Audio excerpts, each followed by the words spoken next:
వాళ్ళ వంక చూస్తారేం స్వామి? గుమ్మం అటుంది, గేటు దాకా సాగనంపమంటారా?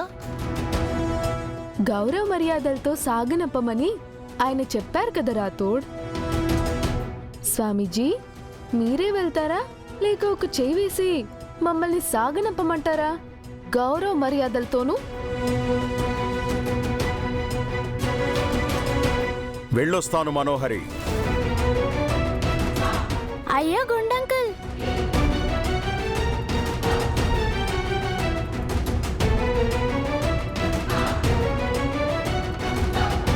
అప్పుడే వెళ్ళిపోతారా? నాకు మీతో ఆడుకోవాలనుంది.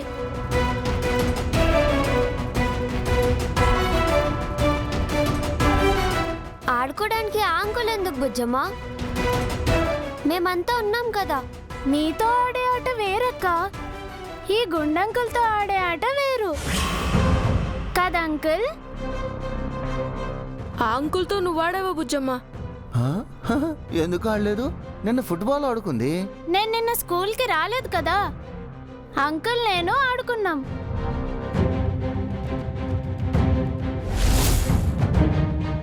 మనోహరి ఆంటీ యాదమ్మ కూడా మాతో ఆడారు.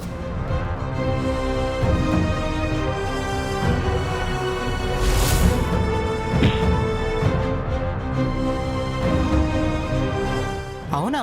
మాతో చెప్పలేదు. సారీ అన్నయ్య, మర్చిపోయాను. ఈ గుండంకుల్ నైట్ కూడా నాతో ఆడాడు.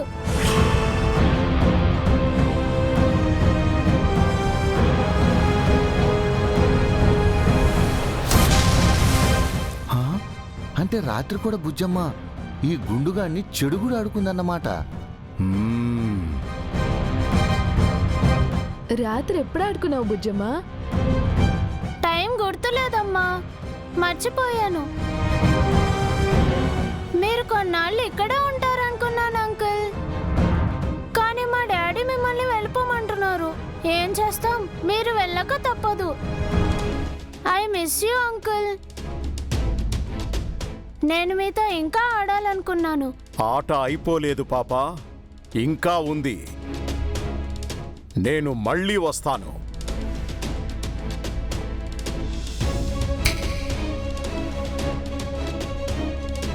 I am waiting.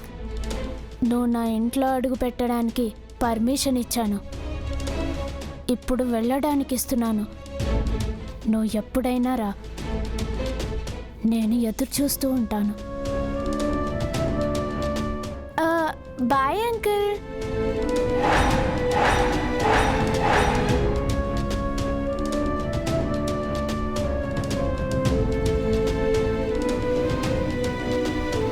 పిల్లలు, మీరు పైకి వెళ్ళండి.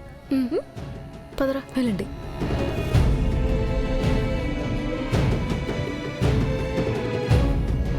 ఏంటి మనోహరి, చావు తప్పి కన్నులొట్టబోయిందా?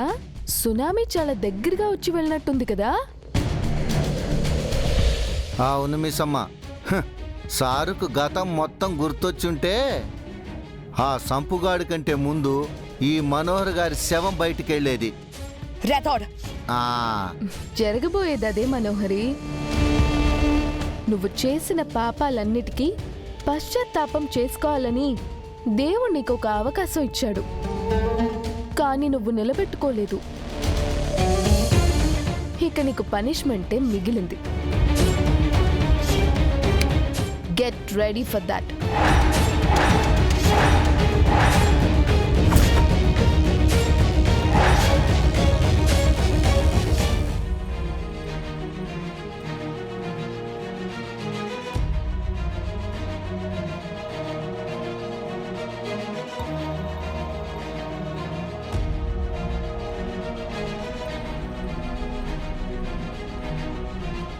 మీరు చెప్పిన విషయాలు ఈ రిపోర్ట్స్ చూసిన తర్వాత పేషెంట్ బ్రెయిన్లో ఇంప్రూవ్మెంట్ స్టార్ట్ అయ్యి మర్చిపోయిన గతం కొద్ది కొద్దిగా గుర్తొస్తున్నట్టు అనిపిస్తుంది. అంటే ప్రాక్టికల్గా ఇది సాధ్యమా డాక్టర్? లేక ఆ పేషెంట్ గతం గుర్తొచ్చిందని అబద్ధం చెప్తున్నాడా? నో, అతను నిజమే చెప్తున్నాడు. ప్రాక్టికల్గా అది సాధ్యమా అంటే పాసిబులే. కొన్నిసార్లు ఇలాంటి మెడికల్ మిరాకల్స్ జరుగుతూ ఉంటాయి. మీరు చెప్తున్నట్టుగా మిరాకిల్ ఏం కాదులేండి, ఒక శక్తి వల్ల ఇలా జరిగింది. ఒక్క మానవాతీత శక్తి వల్ల జరిగితే అద్భుతమనే అంటారు. ఆ పేషెంట్కి మొత్తం గతం ఎప్పుడు గుర్తు రావచ్చు డాక్టర్? అది ఖచ్చితంగా చెప్పలేం మేడం. అతని బ్రెయిన్లో న్యూరాన్స్ చాలా ఫాస్ట్గా రియాక్ట్ అవుతున్నాయి. అది దేనివల్ల జరుగుతుందో అర్థం కావడం లేదు. నాకు తెలుసు, అది బుజ్జమ్మలో ఉన్న శక్తి వల్లే అలా జరుగుతుంది. అతనికి ఏ క్షణమైనా మొత్తం గతం గుర్తుకు రావచ్చు. ఆ గతం గుర్తుకు రాకుండా ఆపలేమా డాక్టర్? అదేంటి మేడం, ఎవరైనా గతం గుర్తుకు రావాలని అడుగుతారు? అతనికి గతం గుర్తుకొస్తే ఈ మనోహర్కి పని అయిపోతుంది డాక్టర్. నువ్వు ఆపుతావా చంబా? చెప్పండి డాక్టర్, అది సాధ్యమేనా?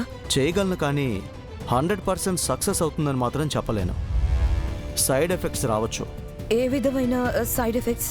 అతను పూర్తిగా గతం మర్చిపోవచ్చు, లేదా పూర్తిగా బ్రెయిన్ డెడ్ అయి కోమాలోకి వెళ్ళిపోవచ్చు.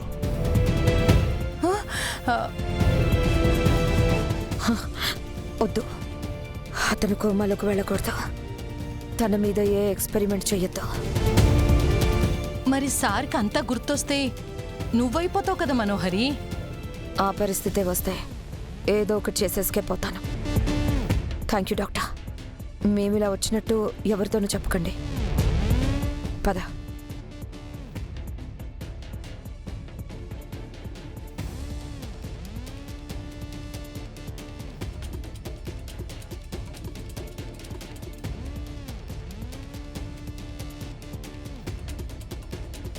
ఆ మెడికల్ మిరాకిల్ ఏదో అమర్ విషయంలోనే జరగాల చంబా?